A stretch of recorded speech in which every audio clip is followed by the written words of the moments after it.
check out this new video on the microbiome, and if you want more, just go to nutritionfacts.org/topics/microbiome for all my videos on good gut health.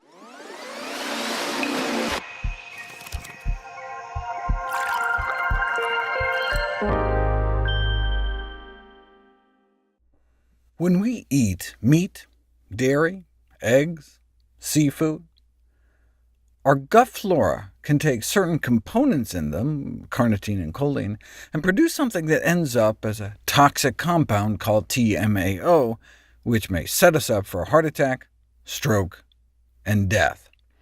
So give people 2 eggs, and you get a spike of TMAO in your bloodstream within hours of consumption.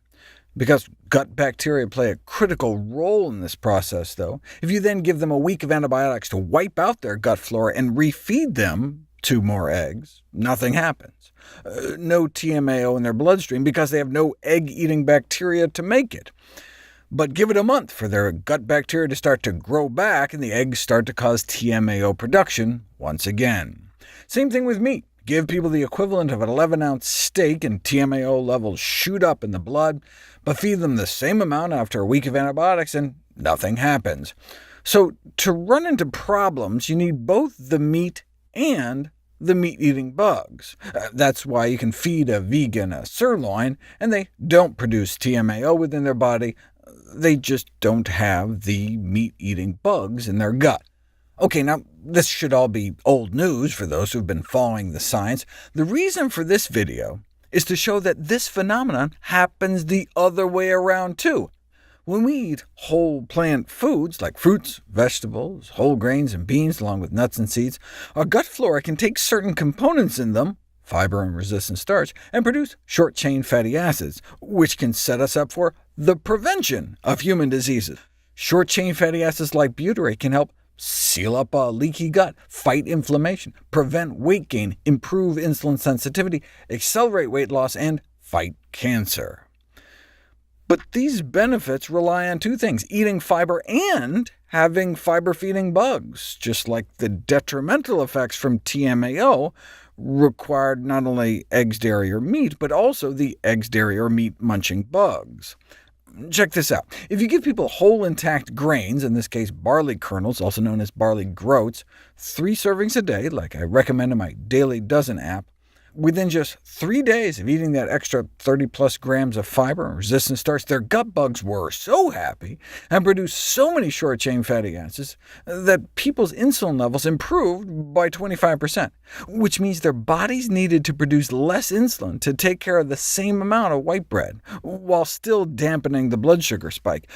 But this was on average. Some people responded to all that extra fiber with beautiful dips in blood sugar and insulin responses, but in others, the same amount of fiber and resistant starch didn't work at all. Why? Because you don't just need fiber, but fiber-feeding bugs like Prevotella. How do you get more Prevotella so you can take full advantage of the health benefits of plants? Eat more plants. Prevotella abundance is associated with long-term fiber intake.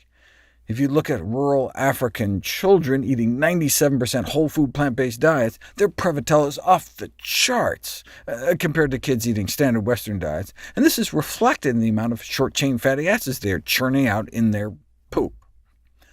In the industrialized world, it's those habitually eating vegetarian and vegan that promotes the enrichment of fiber-eating bacteria in the gut.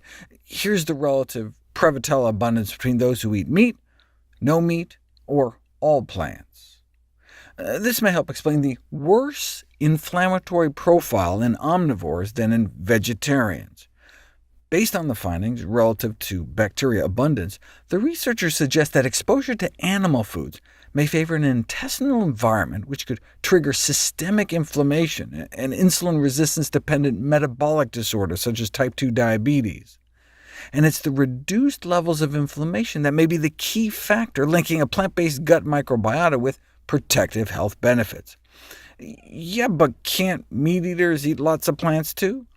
Omnivores have constraints on diet-dependent gut microbiome metabolite production. In other words, it's the flip side of the vegan eating a steak. They can eat all the fiber they want, but may be lacking in fiber-munching machinery. At low levels of fiber intake, the more you eat, the more of the beneficial short-chain fatty acids are made, but at a certain point your available fiber feeders are maxed out. There's only so much you can benefit. But those habitually eating a plant-based diet have been cultivating the growth of these fiber feeders, and the sky's the limit, unless of course you're eating vegan junk. But whole food plant-based diets should be effective in promoting a diverse ecosystem of beneficial bacteria to support both our gut microbiome and our overall health.